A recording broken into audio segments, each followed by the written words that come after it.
गाय माताजी ऐसा कह रही है। गाय एम कहे छे કે હમણાં કાશી વિશ્વનાથના અને કાશીના ઘાટ ઉપર યવનોના ટોળા ઉતરવાના છે। આફ્રિકાના જંગલમાંથી નીકળેલો ટેકારી નામનો અજગર શિકારને ભરડામાં લે, ભારતવર્ષને ભરડામાં લેતા લેતા યવનોના ધાડા ઉતર્યા છે અને આ કાશીના ઘાટ ઉપર ગાયના માંસના અંધણ મુકાવાના છે। કોઈ અટકાવે એવું નથી ને એટલે ગાય કતરાય છે તમારા હામી। તું રાજપૂત છો એટલે ગાય તમારા હામી કતરાય છે એમ કે હા? તો કવરાજ ગૌ માં કો કહી દો। હા હા હા, ક્યારે ધર્મ બસે? અત્યારે ખાલી પૈસા જ દેવા પડે, આપણે શાંતિથી સાંભળવાનું હોય તોય 3 કલાક નથી સાંભળી શકતા, હમાનમાં મડી થવા। આ તો આ કઈ કોઈનો પ્રસંગ નથી કે ગરજડીને સારું લાગે એટલે બેહી।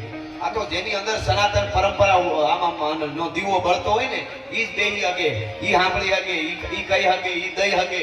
હા એવી વાત છે। પણ લક્ષ્મણસિંહજીએ કીધું, રાણા લક્ષ્મણસિંહે, કવરાજ ગૌ માં કો કહી દો मैं लखन वो अखन लखन। तो सेना આવવાની છે યોનોની કેટલી છે?